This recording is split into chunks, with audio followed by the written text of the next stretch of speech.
며칠 전에 이 전남의 한 군수가 자녀 결혼식을 앞두고 본인의 계좌번호가 적힌 이 청첩장을 무더기로 발송해서 이 무리를 빚은 그런 일이 있었습니다.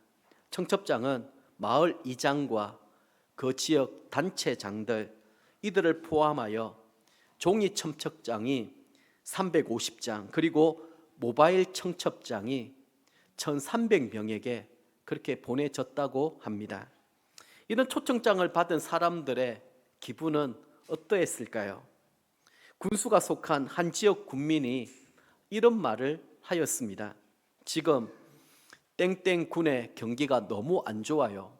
그런데 이렇게 서울에서 화려한 자기 자녀 결혼식 한다고 이렇게 해버리면 안 되죠. 상황이 이렇습니다. 이 결혼식은 서울의 한 고급 호텔에서 오전에 열릴 예정이었고, 결혼식에 참여하려면 그곳에서 새벽에 출발하거나 아니면 전날 미리 가 있어야만 하는 상황입니다. 이 때문에 청첩장을 받은 이 군민들은 축의금 장사라며 부적절한 처사라고 그렇게 비난을 하게 된 것입니다. 만약 여러분들이 이런 초청장을 받게 된다면, 그것도 계좌번호가 적혀 있는 이 청첩장을 받게 된다라면 기분이 어떻게 될 것 같습니까? 우리가 초청장을 받아서 기분이 영광스럽고 또 좋은 것이 있습니다. 하지만 부담스럽고 불편한 이런 초청으로 여겨지게 되는 경우도 있다라는 말이지요. 오늘 본문을 보면 예수님께서 천국은 어떤 곳이고 어떤 사람이 그 천국에 들어갈 수 있을 것인지 비유적으로 우리에게 말씀을 주고 계십니다. 그 내용은 이렇습니다. 한 임금이 음식을 아주 푸짐하게 차려놓고 만발의 준비를 다 갖추었습니다. 자기 아들을 위한 이 혼인잔치에 손님들을 청하게 된 것이죠. 먼저 한 종을 보내었더니 사람들이 돌아보지도 않고 그리고 그 초청을 오기를 싫어하는 것입니다. 그게 계좌번호를 적어 보낸 것도 아닌데 말이죠. 근데 인내심이 많은 이 임금님이 다시 한 번 더 종을 보내어서 간청을 하게 된 것입니다. 이제 모든 것을 다 갖추었으니 이제 자네만 오면 된다. 아마 이런 의미로 초청장을 다시 한 번 더 보낸 것입니다. 이들은 임금의 초청에는 도무지 관심이 없고 어떤 사람은 자기 밭으로, 어떤 사람은 자기 사업장으로 다 가버린 것입니다. 심지어 그 남은 사람들은 종들을 모욕하고 심지어 죽이기까지 한 것입니다. 임금은 이 소식을 전해 듣고 대노하게 된 것이죠. 그리고 군대를 보냈습니다. 살인자를 진멸해 버렸고 그 동네를 불살라 버렸던 것입니다. 그리고 한탄 섞인 이런 말을 남기게 되지요. 혼인잔치는 준비되었으나 청한 사람들은 합당하지 아니하니. 그리고 나서 이제는 임금의 생각을 바꿔버렸습니다. 다른 종들을 불러서 길거리로 나가게 하였고 사람들을 만나는 대로 그 사람이 어떤 형편, 어떤 상황 그것 따지거나 묻지 아니하고 혼인잔치에 강권하여 데려다가 내 집을 채우라, 이렇게 엄중한 명령을 내리게 된 것이죠. 앞서 말씀드린 것처럼 오늘 이 말씀은 예수님께서 비유적으로 우리에게 주신 말씀입니다. 그래서 이 의미를 우리가 잘 알아야 되는데요, 임금은 하나님입니다. 그리고 그 임금의 혼인잔치의 그 아들은 예수님을 의미하는 것이고요. 그 혼인잔치는 예수님과 교회, 우리 성도의 혼인잔치, 곧 하나님 나라, 그렇게 얘기할 수 있을 것입니다. 그리고 첫 번째 청함을 받은 사람은 이스라엘을 의미하는 것이고 두 번째 청함을 받은 사람은 이방인들입니다. 그리고 첫 번째로 보낸 종들은 구약시대의 선지자들이었고 두 번째 다른 종들은 신약시대에 복음 전하는 사람들이었습니다. 자, 이런 관점에서 이런 말씀을 보면 좀 더 말씀을 쉽게 이해할 수 있고 또 받아들일 수 있으며 적용할 수가 있습니다. 오늘 우리는 혼인잔치에 초청받았던 이 세 종류의 사람들에 대해서 먼저 한번 우리가 생각해보고 살펴보도록 하겠습니다. 자, 첫 번째로 초청을 거절한 사람들입니다. 2절 3절 말씀 우리 다시 한번 읽어보도록 할까요? 천국은 마치 자기 아들을 위하여 혼인잔치를 베푼 어떤 임금과 같으니 그 종들을 보내어 그 청한 사람들을 혼인잔치에 오라 하였더니 오기를 싫어하거늘. 아멘. 당시 유대 사회에는요, 이 손님을 큰 연회, 이런 잔치 자리에 이 초대할 때에는 일단 서신이나 사람을 먼저 보내어서 언제, 어느 날, 또 어떤 장소에서 이루어지는지 알려줍니다. 그리고 나서 두 번째 다시 종을 보내어서 그 사람을 극진하게 그 잔치집으로 이제 인도해 주는 그런 역할을 하는 것이죠. 결국에는 기본적으로 두 번을 초청하게 되어 있습니다. 근데 중요한 사실은 이 잔치집 이 주인이 첫 번째로 초대할 때에는 반드시 예복을 먼저 보냅니다. 그리고 앞에 말씀드렸던 것처럼 어느 날, 몇 시, 어디에서 잔치집이 이루어지는지를 얘기하는 것이죠. 그러니까 딱 청함받은 사람들이 리스트가 딱 있는 것입니다. 그리고 주인은 지극정성으로 여기에 올 때에는 이 예복을 입고 올 수 있도록 거기까지 다 배려를 하게 된 것이죠. 그리고 나면 이제 두 번째 연락이 오는 것입니다. 당일이겠지요. 그러면 몸을 씻고 그리고 몸에 기름을 바르고 주인이 보내준 이 예복을 입고 잔치 자리에 참석하게 되는 것입니다. 근데 만약에 초청받고 예복까지 받았는데 참석하지 않는다라면 대단한 결례를 범하는 것입니다. 오늘 본문을 보면 한 나라 임금이 이런 잔치 자리에 초대를 했는데 사람들이 오기를 싫어하였다, 이렇게 표현이 되어 있습니다. 사실상 지금 이 상황은 두 번이나 이미 초청받은 사람들입니다. 지금 당일이지 않겠습니까? 당일. 지금 우리가 지금 보는 이 상황은 혼인 예식이 진행되는 당일입니다. 이미 이 사람들은 예복도 어쨌든 받았던 사람들입니다. 근데 그것을 무시를 하고 이 초청에 오는 것을 싫어했다라는 거예요. 임금은 또다시 다른 종들을 보내어서 초청합니다. 이제 4절 말씀 한번 보실까요? 다시 다른 종들을 보내며 이르되 청한 사람들에게 이르기를 내가 오찬을 준비하되 나의 소와 살찐 짐승을 잡고 모든 것을 갖추었으니 혼인잔치에 오소서 하라 하였더니, 좀 더 구체적으로 얘기하는 거예요. 지금 음식 준비가 다 되어 있다. 소와 살찐 짐승들도 다 잡고 다 갖추었는데 지금 오지 않으면 안 된다라는 거예요. 빨리 오라라는 거예요. 아마 여러분 이 기분 아실 겁니다. 우리 목자 목녀님들이 목장에서 음식을 준비하려고 하면 그 전날부터 장을 보거든요. 장을 보서 극진하게 준비를 하는데 모임하는 1시간 전에 목자님 죄송해요, 오늘 갑자기 어떤 일이 생겨가지고요 목장에 못 가겠어요. 그럼 힘이 쫙 빠지거든요. 이 사람도 안 오고 저 사람도 안 오면 어떻게 하겠습니까? 아마 지금 임금이 그런 심정일 것 같아요. 임금은 내가 소와 살찐 짐승을 잡았으며 모든 것이 다 준비되어 있는데 지금 안 오면 이 음식 어떻게 되겠냐라는 것입니다. 그래서 와달라고 간청을 하는 그런 상황입니다. 결국 3번이나 지금은 초청받은 그런 형편입니다. 근데 5절부터는 초청을 받은 사람들의 무관심과 이기심이 어떻게 나타나고 있는지 우리에게 또 말씀하고 있습니다. 자, 5절 말씀 한번 읽어볼까요? 그들이 돌아보지도 않고 한 사람은 자기 밭으로 한 사람은 자기 사업하러 가고 그 남은 자들은 종들을 잡아 모욕하고 죽이니. 지금 임금은 자신의 이렇게 신분 또 자신의 이런 권위 이런 걸 다 내려놓고 간청하며 다시 한 번 더 초청을 하고 있습니다. 그런데 이 사람들의 반응은 무엇입니까? 돌아보지도 않고라고 되어 있습니다. 헬라어로 아멜레오라는 말인데요, 그 뜻은 무관심하다, 무시해버린다, 이런 의미가 담겨 있습니다. 임금의 초청을 대수롭지 않게 여겼고 들은 척도 하지 않았다라는 거예요. 밭에 가서 일해야 되고 자기 사업을 핑계로 대면서 도무지 이 말에 관심을 기울이지 않는 것입니다. 이들이 하나님께서 보내주신 선지자들을 죽였고 세례 요한도 죽였으며 마침내 하나님의 독생자 예수님을 죽이기까지 하였습니다. 이 부류들이 누구일까요? 당시 하나님을 잘 믿는다고 하였던 종교 지도자들과 이스라엘 백성들이었습니다.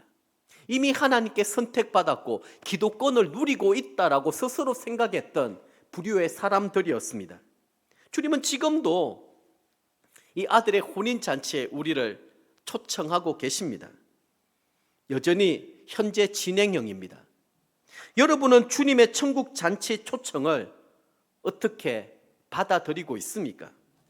바쁘고 분주하다는 이유로 더 우선적으로 생각하고 있는 중요한 일들 때문에 주님의 초청을 들은 척도 하지 아니하고 무시하고 계시지는 않습니까? 자, 그런 의미에서 오늘 우리가 드리는 이 예배는 하나님의 위대한 초청이라고 말할 수 있습니다. 하나님 아버지께서 우리를 위해 준비해 주신 최고의 잔치에 우리를 초청하는 것입니다. 이 잔치는 예수님께서 신랑이 되시고 주인공이 되는 잔치입니다. 신령한 음식들이 준비되어 있는데 그것은 곧 예수님의 몸, 예수님의 피를 먹고 마시는 것입니다. 예수님의 몸과 피를 먹고 마심으로 말미암아 우리는 예수님과 연합하게 되고 한 몸을 이루게 되는 것입니다. 이것이 예배입니다. 그래서 우리가 드리는 이 예배 시간, 이 자리는 다른 어떤 것들보다 소중하고 중요한 자리입니다. 목숨 걸고서라도 지켜야 될 가치가 있고 의미가 있는 것이죠. 우리의 믿음의 선배들은 그렇게 주일 예배, 주일 성수를 지켜왔더랬습니다. 하지만 코로나 이후에 한국 교회의 가장 큰 문제가 무엇인가 하면 주일 성수, 주일 예배가 무너지고 있다라는 사실입니다.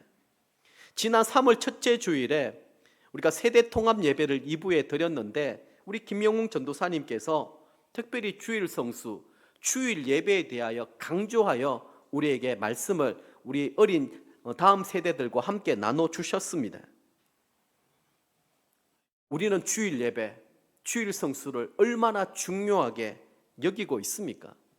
코로나를 겪고 오면서 너무 쉽게 편하게 되어버린 거예요. 몸이 조금만 아프면 그냥 집에서 인터넷 예배를 드리겠습니다.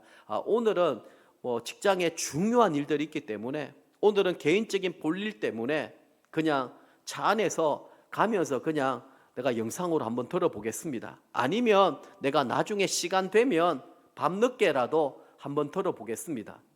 말씀 듣는 것으로 주일 예배를 대체하고 있는 실정입니다. 그리고 얼마나 우리는 이곳 저곳 들을 곳이 많습니까? TV 채널을 여기저기 돌리면서 찬양은 이 교회가 좋으니까 여기서 찬양을 듣고 오늘 내가 기분이 이러니까 제목을 쭉 보면서 오늘은 이 말씀을 좀 들어봐야지. 그래서 내가 선택해서 그 말씀을 듣고 그리고 기도는 내가 이렇게 하고 오늘 헌금은 어디에 보내면 좋을까? 어디가 힘들고 어려울까? 계좌 따라서 그냥 보내는. 그럼 이것이 진정한 예배라고 할 수 있을까요? 여러분 이 일들을 하나님이 정말 기뻐하실까요? 참 안타깝게도 코로나 이후에 한국 교회는 30%의 성도들이 주일 예배를 제대로 나오지 않는다라는 거예요. 그래서 그만큼 예배 드리는 인구가 감소되어졌다. 이런저런 이유들 때문에 더 이상 주일 예배를, 주일 성수를 강조할 수 없는 그런 상황이 되어버린 것입니다. 오늘 첫 번째로 초청받았던 이 사람들하고 이런 다를 것이 뭐가 있습니까? 이 일 때문에 바쁘고 저 일 때문에 바쁘고 나는 이거 다 해놓고 하겠다라고 하는, 왜 우리가 주일날 이곳에 와서 하나님을 예배하고 하나님을 경험하고 만나는 이 일들이 중요하겠습니까? 이곳에서만이 우리가 누릴 수 있는 기쁨이 있고 감격이 있기 때문입니다. 자, 두 번째는 기회를 얻은 사람이 있습니다. 8절부터 10절까지 말씀인데요. 동일 사건을 기록하고 있는 누가복음 14장 말씀을 보면은 첫 번째 이 초청에 실패하였습니다. 그리고 큰 잔치를 베푼 이 주인이 이제는 발등에 불이 떨어진 거예요. 그래서 이제는 나가서 가난한 자들, 몸 불편한 자들, 시각 장애인들, 전원자들을 데리고 오라고 하였고, 길과 산 울타리로 나가서 사람을 강권하여 데려다가 내 집을 채워라, 이렇게까지 강력한 명령을 내렸습니다. 물질이 없어 가난한 사람들, 육신의 고통과 아픔이 있는 사람들, 외로운 사람들, 그리고 상처받은 사람들에게 초청을 하면 이 사람들은 반드시 응하게 될 것이라는 것입니다. 오늘 본문에 눈에 띄는 부분이 있습니다. 이 초청 대상에는 악한 자나 선한 자를 가리지 말고 만나는 대로 모두 데려오라, 이렇게 명령하고 있습니다. 10절 말씀 한번 볼까요? 자, 종들이 길에 나가 악한 자나 선한 자나 만나는 대로 모두 데려오니 혼인잔치에 손님들이 가득한지라. 결국에는 이 혼인잔치에 사람들로 가득 채워지게 되었는데 놀라운 사실이 있습니다. 그곳에는 선한 사람들만 있는 게 아니라는 거예요. 악한 사람들도 있다라는 것입니다. 연초에 우리가 은혜가 흘러가는 교회, 이 주제를 가지고 제가 두 번째 시간에 교회는 병원입니다, 이렇게 말씀드린 거 기억하시죠? 교회는 천국이 아니라 병원입니다. 병원이기 때문에 아픈 사람, 고통받는 사람, 어떤 문제가 있는 사람, 각종 질병이, 아픔이 있는 사람들이 와서 치료받고 곧 회복되는 것이 바로 우리 교회입니다. 제가 그 사실을 굉장히 강조를 많이 했습니다. 만약 교회는 천국입니다, 이렇게만 얘기하면 천국에 올 사람들만 모여 있을 거예요.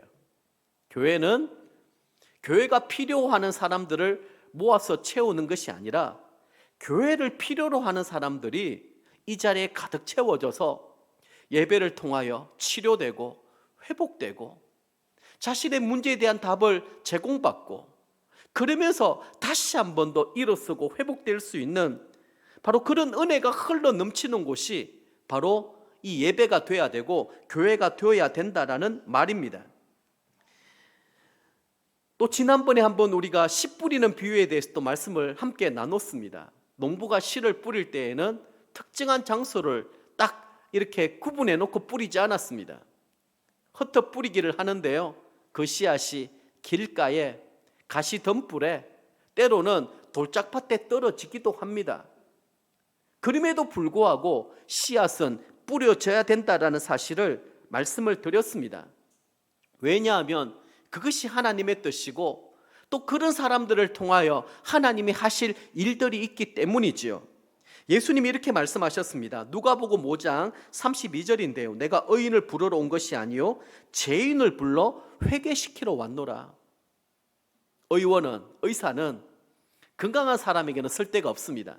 병든 자에게는 필요한 것이죠. 자, 그러면 이 천국 잔치에는 우리 본인 스스로 내가 죄인이다, 내가 병든 자들이다, 이런 의식과 이런 생각 가지고 우리가 천국 잔치에 들어오게 되면 그 감격과 그 은혜는 다를 것입니다.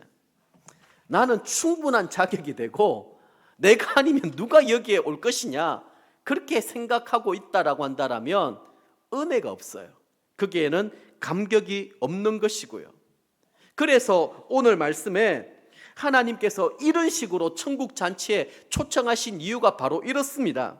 자신 스스로 나는 병든 자이고 죄인이라고 생각하는 사람들을 구원하시기 위함입니다. 자신이 건강하며 의인이라고 생각하는 사람들에게는 간절함, 절박함, 절실함이 없습니다. 마치 자기가 잘나서 구원받은 것처럼 그렇게 착각하게 되는 것이죠. 이스라엘 자손들이 그러했습니다. 하나님은 교만으로 말미암아 복음을 거부한 이들을 다 버리고 이방인과 죄인된 우리를 초청하여 하나님 나라를 가득 채워 나가신다. 이 사실을 우리는 주목하여 살펴볼 필요성이 있는 것입니다. 자, 세 번째는 쫓겨난 사람들이 또 있습니다. 11절부터 이야기의 반전이 일어나죠. 임금이 혼인잔치에 참석한 손님들을 이제 보려고, 인사하려고 들어왔는데 한 사람이 눈에 딱 띄는 거예요. 그 사람은 누구냐 하면 이 잔치 자리에 예복을 입지 않고 온 사람입니다. 자, 11절 12절 말씀 한번 읽어보겠습니다. 임금이 손님들을 보러 들어올새 거기서 예복을 입지 않은 한 사람을 보고 이르되 친구여 어찌하여 예복을 입지 않고 여기 들어왔느냐 하니 그가 아무 말도 못하거늘. 여기 어찌하여라는 말은 굉장한 놀라움을 표현하는 단어입니다. 이런 것이죠. 아니 어떻게 예복도 없이 이곳에 앉아 있을 수 있느냐, 어떻게 이곳에 들어올 수 있느냐, 이런 의미입니다. 사실 일반적인 상식으로는 우리가 이 결혼잔치에 초청을 받게 되면 정장을 입고 참석을 합니다. 추리닝을 입는다라든지 파자마 차림으로 그렇게 결혼식에 참여하는 것은 결례가 되고 또 그 신랑 신부에게도 사실은 덕이 되지 않는 것이죠. 그런데 오늘 이 상황은 좀 달라요. 제가 앞에 설명을 드렸지 않습니까? 이미 초청하기로 되어 있었던 그 리스트에 첫 번째 이 사람들에게는 예복이 다 주어졌었어요.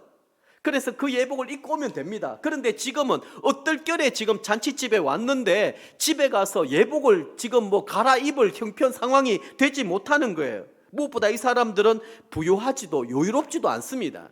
예복을 자기가 사서 입을 수 있는 형편도 되지 못하는 거예요. 자, 그러면 도대체 이 사람들은, 나머지 사람들은 어떻게 예복을 입고 이 자리에 앉아 있을 수 있냐라는 거예요. 이렇게 생각해 볼 수 있을 것 같습니다. 아마도 임금은 혼인잔치에 참여할 사람들을 위하여 따로 예복을 미리 준비해 놓았다가 이제는 어떨결에 보면은 장애가 있고 가난하고 소외되고 아무도 거들떠 보지 않는 그런 사람들이 오다 보니까 이 사람들을 위한 예복을 따로 준비해 놓으셨던 거예요.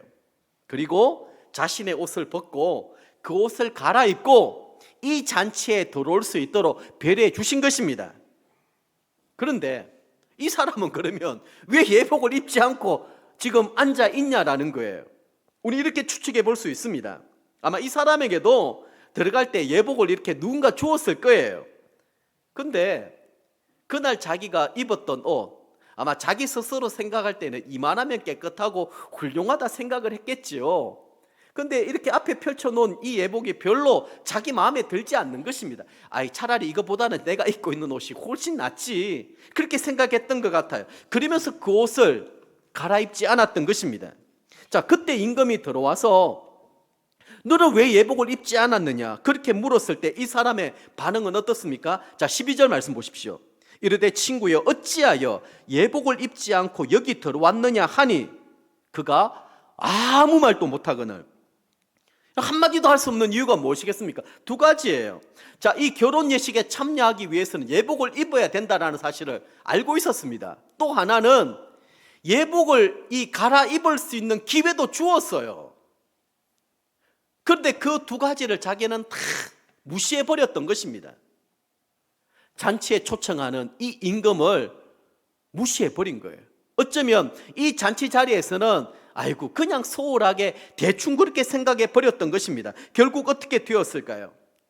그 기회를 다 놓쳐버렸을 때 예복을 입지 않는 이 사람은 손발이 결박되어 가지고요, 바깥 어두운데 쫓겨남을 당하게 된 것입니다. 그제서야 후회하며 슬피 울며 이를 부더덕 갈고 있는 거예요. 그만큼 후회되는 거예요. 천국이 이 결혼 예식이라는 게 이런 의미가 있는지 몰랐다라는 거예요. 여러분, 이 말씀을 보면 생각나는 연상되는 말씀이 없습니까? 예수님 그렇게 말씀하셨습니다. 나더러 주여 주여 하는 자마다 다 천국에 들어가지 못한다. 외식하는 자들아, 자기 스스로 하나님을 잘 믿고 있다고 했는데 오히려 그런 사람들이 바깥 어두운 데로 내어 쫓김을 당한다라는 거예요. 그때 슬피 울며 이를 갈면서 후회하는 일들이 있다라는 거예요. 이 말씀을 근거로 해서 바울 사도님은 이런 말씀까지 하셨어요. 너희 구원을 두렵고 떨림으로 이루어 나가라. 받은 줄로 여기지 말고 잡은 줄로 여기지 말고 지금도 우리는 두렵고 떨리는 마음으로 이 예복을 입고 있어야 된다라는 거예요. 자, 그러면 이제 진짜 중요한 얘기를 드리려고 합니다. 도대체 이 예복이 뭐길래 주님이 이렇게 강조하고 있냐라는 거예요. 이 예복이 무슨 특별한 게 있는지 일반 우리하고 보면은 특별히 구별되는 것도 아닌데 뭐가 이렇게 특별한 것일까? 여기에는 두 가지 의미가 있습니다. 첫 번째는 예수님을 믿음으로 의롭다함을 얻는 것입니다. 복음에서 가장 중요한 것은 무엇인가 하면 우리가 예수 그리스도를 믿음으로 말미암아 의의 옷을 입는 거예요. 우리는 죄인입니다. 아담이 범죄함으로 말미암아 원죄가 우리 가운데 있었고요, 그 원죄와 또 자범죄로 말미암아 우리는 영원히 죽을 수밖에 없고, 그 죽음이라는 것이 영원한 불모 지옥을 얘기하는 것입니다. 그게 우리의 운명이었어요. 그러나 하나님이 세상을 이처럼 사랑하사 독생자를 우리에게 주셨으니 누구든지 그를 믿는 자마다 멸망하지 않고 영생을 얻게 하려 하심이니라. 그게 무엇이겠습니까? 예수 그리스도로 말미암아 죄인된 우리를 의인으로 바꾸주셨다라는 거예요. 그게 예수 그리스도의 옷을 입는 것입니다. 이게 복음이라는 거예요. 아무리 내가 잘나고 내가 똑똑하고 내가 의로운 삶을 살아왔다 할지라도 그 예복 가지고 우리는 천국에 들어갈 수가 없다라는 사실을 우리에게 말씀하고 있습니다. 그래서 예수님의 십자가 속량이라는 얘기를 하지 않습니까? 그 속량은 대가를 지불하고 뭔가를 구입하다 사다라는 거예요. 죄로 말미암아 죽을 수밖에 없었던 우리를 예수님께서 십자가에 죽으시는 그 대가를 지불함으로 말미암아 하나님 자녀, 천국 가는 그 티켓을 우리에게 공급해 주셨다라는 거예요. 그래서 갈라디아서 3장 27절 말씀을 보면 이렇게 우리에게 말씀하고 있습니다. 누구든지 그리스도와 합하기 위하여 세례를 받은 자는 그리스도로 옷 입었느니라. 그리스도의 옷을 입는다라는 게 의의 옷이에요. 이거를 여러분 칭의라고 부릅니다. 우리는 죄인이지만 의롭게 되었다라는 말이에요. 우리가 구원에 있어서 정말 중요하게 놓치지 말아야 될 단어가 칭의입니다. 그렇지, 나는 죄인이었지만. 그래서 우리가 하나님 앞에 예배 드리러 올 때 보이지 않지만 여러분, 우리 안내위원들에게 이 주보만 받을 게 아니고요, 예수님의 의의 옷을 딱 입고 들어오셔야 돼요. 그래야 은혜가 있어요. 그게 감격이 있습니다. 자, 왜 그런지는 두 번째 이유가 있습니다. 두 번째는 옳은 행실, 즉 회개의 열매를 가리킵니다.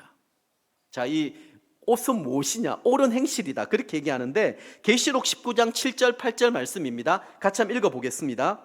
우리가 즐거워하고 크게 기뻐하며 그에게 영광을 돌리세 어린 양의 혼인 기약이 이르렀고 그의 아내가 자신을 준비하였으므로 그에게 빛나고 깨끗한 세마포 옷을 입도록 허락하셨으니 이 세마포 옷은 성도들의 옳은 행실이로다 하더라. 아멘.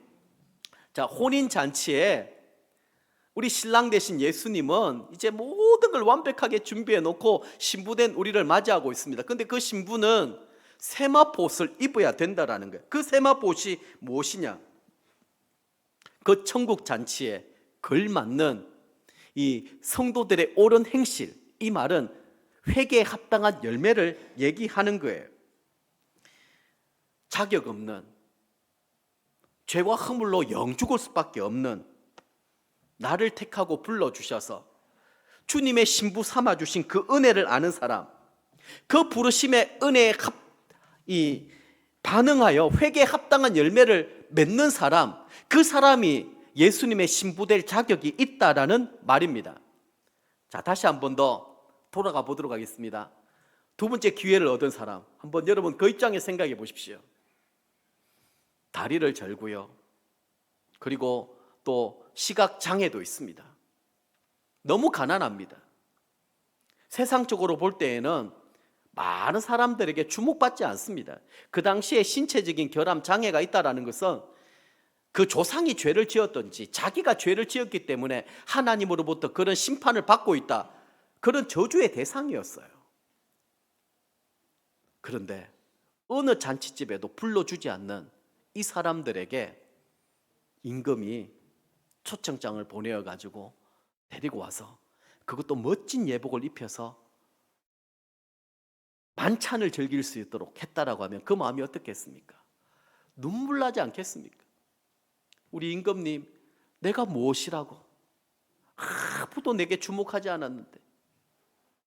그러면서 눈물을 흘리면서 아마 그 잔치에 참여하고 있지 않겠습니까? 그게 회개에 합당한 열매라는 거예요. 내가 올 곳을 왔다, 당당하게. 그래서 주위를 뚝 돌아보니까, 야, 저 인간이 왜 여기에 있어? 저 인간은 여기 오면 안 되는데. 그게 여러분 첫 번째 초청받은 사람들의 마음이에요. 저런 사람은 여기에 냄새도 나고 그리고 뭐 여기서 아무짝에 힘도 쓸 수 없는데 저런 사람은 내가 같이 있어? 이거는 정말 하나님의 관점은 다르다라는 거예요. 우리 모두가 가져야 될 마음가짐도 기회를 얻은 사람들입니다. 마치 이 포도원 주인 되시는 그 주인이 아침 9시부터 오후 5시까지 일꾼들을 부르지 않습니까? 그런데 마지막 오후 5시에 부름을 받은 그 사람 마음을 어떻게, 아무도 그를 찾아주지 않고 불러주지 않았는데 그 주인이 그를 택하고 불러서 그 포도원 그 일꾼을 하게 하신, 얼마나 열심히 일했겠습니까? 얼마나 감사한 마음으로. 다른 사람 하루 종일 할 일들을 아마 마지막에 부름받은 이 사람은 너무 흥감스러워가지고 뭐라도 하지 않았겠습니까? 그 심정으로 하는 게 옳은 행실, 회개에 합당한 열매라는 거예요. 그래, 나는 마지막 오후 5시에 부름받은 사람이다. 나는 자격도 없고 자랑할 것도 없지만 이런 나를 택하여 불러주셔서 하나님 나라 일꾼으로 삼아주셨다. 그런 마음으로 우리가 섬길 수 있다라면 원망할 게 뭐 있고 불평할 게 뭐 있고 감사하지 못할 일들이 뭐가 있겠습니까? 예수님은 오늘 본문의 결론적인 말씀으로 이렇게 맺고 있습니다. 14절 말씀 보십시오. 청함을 받는 사람은 많되 택함을 입은 사람은 적으니라. 모든 사람을 가리지 아니하고 악한 사람이든 선한 사람이든 건강한 사람이든 건강하지 못한 사람이든 돈이 많은 사람이든 돈이 없는 사람이든 초청장은 공평하게 이 모든 사람들에게 다 뿌려졌습니다. 그러나 그 초청장을 받고 내가 어떤 마음가짐으로 혼인잔치에 참나느냐, 그게 우리의 몫이라는 거예요. 우리가 오늘 이 시간에 우리가 결단하고 그리고 작정해야 될 부분입니다. 지금 우리 모두에게는 초청장이 다 떨어져 있습니다. 내가 어떤 마음가짐으로 하나님께서 베풀어 주신 천국잔치에 참여하게 될 것인가, 그것이 저와 여러분들이 결단하고 작정해야 될 부분이고, 그 은혜의 감격을 아는 사람들은 옳은 행실, 회개에 합당한 열매, 그 세마포옷을 입고 또 예수 그리스도가 옷 입혀주신 그 의의 옷을 입고 우리는 천국 잔치에 들어와서 아마 그 사람은 계속 눈물만 흘릴 것 같아요. 내가 뭐라고 베풀어 주신 그 은혜가 너무 감사하고 너무 감격스러워서 눈물만 계속 흘릴 것 같아요. 이게 여러분 신앙입니다. 이게 은혜입니다. 이게 하나님 나라의 잔치에 참여할 수 있는 사람들의 자격입니다. 자, 말씀을 맺도록 하겠습니다. 여러분은 세 종류의 사람 중에 어떤 사람입니까? 사실 우리 모두는 두 번째 초청받은, 기회를 붙드는 사람들입니다. 아무런 자격도 내세울 것도 없던 사람이었어요. 두 번째 초청받은 사람들은 물질이 없어 가난한 사람들이었고 또 육체적으로 결함이 있어서 고난과 고통이 있었던 사람들입니다. 외롭고 소외된 사람들이었죠. 어떨결에 초청받았지만 자기가 입고 있었던 옷을 다 벗어 던지고 임금이 준비했던 이 예복을 입고 그 잔치에 참여하기만 하면 되는 것입니다. 어떤 자격도 조건도 없습니다. 예수님의 의의 옷을 입고 이제부터 옳은 행실, 베풀어 주신 은혜에 합당한 회개의 열매를 맺기만 하면 되는 것입니다. 예수님은 하나님 나라를 전파하시기 위하여 이 땅에 오셨습니다. 하나님 나라, 저 천국 잔치는 말로 표현할 수 없을 정도로 너무너무 좋은 곳입니다. 완전하지는 않지만 지금 이곳에서도 우리는 하나님의 나라, 그 천국 잔치를 경험할 수가 있습니다. 우리 가정에서, 우리 목장에서, 우리가 드리고 있는 이 예배의 현장에서 우리는 주님께서 베풀어 주시는 천국 잔치를 경험할 수 있다라는 말이지요. 이제 우리는 이 천국 혼인 잔치를 준비한 하나님의 뜻에 따라 사람 가리지 말고 강권하여 데려다가 채워야 되는 의무와 책임이 있습니다. 상처받고 깨어진 이 심령들이 이곳에서 준비한 예복을 갈아입고 하나님의 자녀로서의 변화를 날마다 경험하는 것이 바로 우리 드림 향상교회가 나아갈 길이고 해야 될 일인 줄 믿습니다. 바로 그때 하나님의 나라가 우리 가운데 임하게 될 것이고 그 나라는 점점 더 확장될 것입니다. 우리는 영혼 구원하고 제자 만드는 이 일들이 주님의 꿈이요 주님의 소원인 줄 믿고 시작한 교회입니다. 이제 지금 이 자리에서 만족할 것이 아니라 끊임없이 함께 기도하십시다. 하나님 내게 VIP를 붙여주십시오. 교회가 필요로 하는 사람이 아니라 정말 교회를 필요로 하는 사람, 예수님을 필요로 하는 사람, 그 사람들은 가난하고 억눌린 자, 소외되고 그 심령이 깨어진 자, 그들이 우리의 이웃입니다. 그들에게 복음을 소개할 수 있어야 됩니다. 그런 사람들로 주님의 교회가 가득 채워져서 이들이 회복과 그리고 변화를 경험할 수 있다면 얼마나 보람되겠습니까? 이 일이 하나님이 기뻐하시고 원하시는 일들입니다. 그 일들을 저와 여러분들을 통하여 이루어 나가시기를 원하십니다. 우리가 하나님의 그 부르신 뜻에 따라서 순종하며 또 아름다운 열매를 많이 맺어 나가실 수 있기를 주님의 이름으로 간절히 부탁을 드립니다.